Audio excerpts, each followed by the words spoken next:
difícil não se perguntar o que passa na cabeça de um pedófilo. E o pior, esse crime que choca, revolta, deixa pais apreensivos e desafia autoridades não para de crescer no Brasil.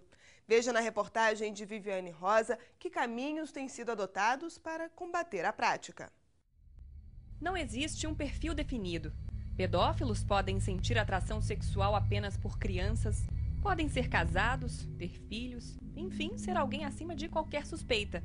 A ameaça pode estar na porta da escola, na vizinhança, dentro de casa. A menina que aparece no vídeo tem apenas 9 anos. Ela está sozinha na sala com um tio, chamado para consertar o computador.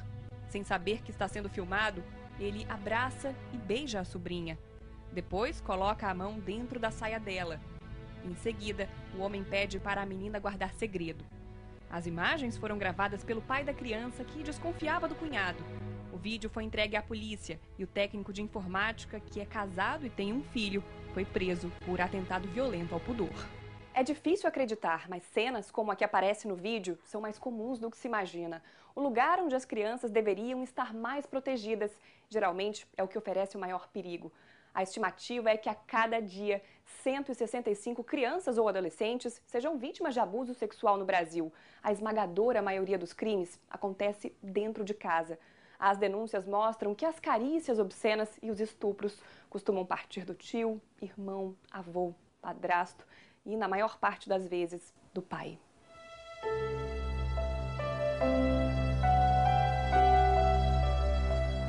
O pedófilo é mais ou menos isso aqui. Um lado dele é uma figura protetiva, amorosa, que paga escola, que paga comida, que leva no parque. E um lado é um lado feio, opressor, violento. No Boneco de Duas Caras, crianças de 3, 4, 5 anos identificam características dos agressores. A sexóloga explica que nas sessões de terapia elas mostram como tudo aconteceu e geralmente revelam muito medo. Nos desenhos que as crianças fazem, às vezes aqui nas mesinhas, quando eu peço para desenhar a figura humana, elas desenham o pai e diz assim que de repente na história que conta, entrou lobo mau no corpo do pai. E nem precisa ser uma criança tão novinha para cair nas garras de um pedófilo. Adolescentes de 12, 13 e 14 anos também são presas fáceis. A diferença é que nestes casos os criminosos geralmente são desconhecidos.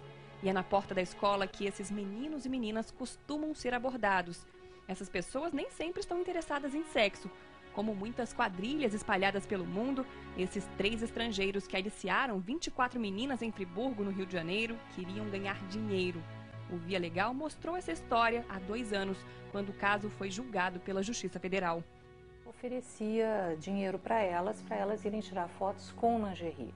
R$50 era o que o holandês pagava por cada sessão de fotos.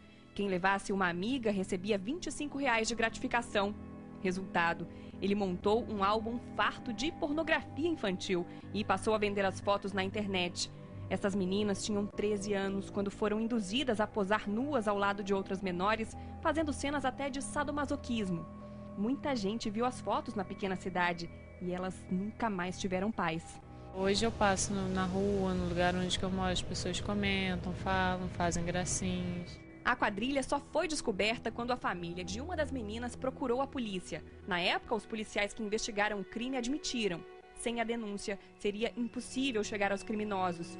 É que há pouco mais de 2 anos, localizar um computador era uma missão praticamente impossível. Nós íamos ao provedor de acesso, aquele que provém, que permite que o computador entre na internet e perguntávamos, provedor, quem foi o usuário, qual foi o computador, onde estava instalado o computador que fez essa conexão.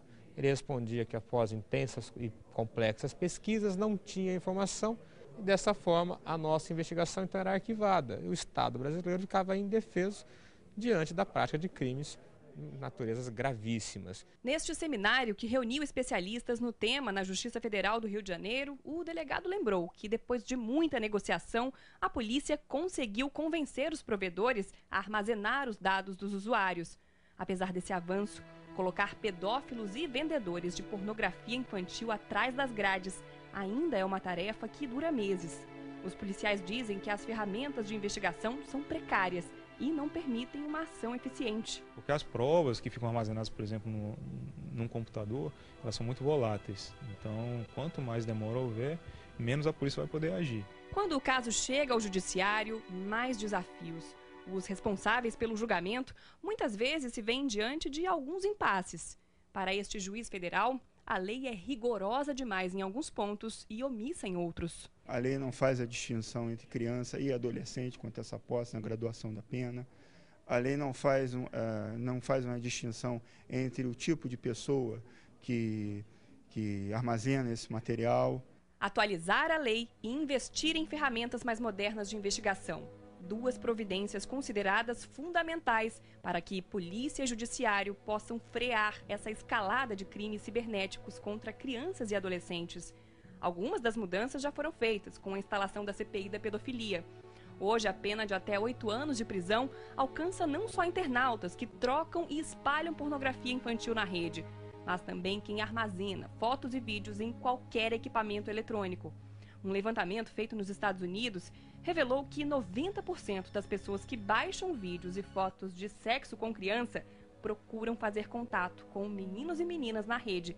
E muitas vezes esse é o primeiro passo para que o pior aconteça. Então a criança estava lá usando o computador MSN, o Skype é outro comunicador instantâneo, e vem uma outra pessoa aliciar para que ela se exiba e com isso o criminoso consiga capturar sua imagem, essa imagem correr o mundo. As mudanças que já foram feitas na lei também favoreceram a fiscalização. Este ano, o Ministério Público conseguiu na Justiça Federal que o site de busca Google tirasse da rede um vídeo de desenho infantil modificado por pedófilos. Não havia cena, nada, nem criança, só que havia esse fundo musical e uma pessoa falando obscenidade, palavras de baixo calão, xingando, enfim, e também com conteúdo de pornografia infantil. Encontrar e tirar do ar o mais rápido possível esse tipo de material é hoje o maior desafio de quem tenta acabar com a pornografia infantil na internet. A demora nas investigações é uma aliada dos criminosos. Já dentro de casa, a missão é dos pais, que devem orientar os filhos a reconhecer o perigo, inclusive na própria família. Outro passo importante, segundo a sexóloga, é reconhecer que pedófilos precisam de ajuda. Não adianta ser uma justiça só punitiva, porque essa pessoa precisa de tratamento. Um ofensor sexual é uma pessoa doente, que tem que ser tratado por mais dificuldade que a gente tenha de aceitar isso.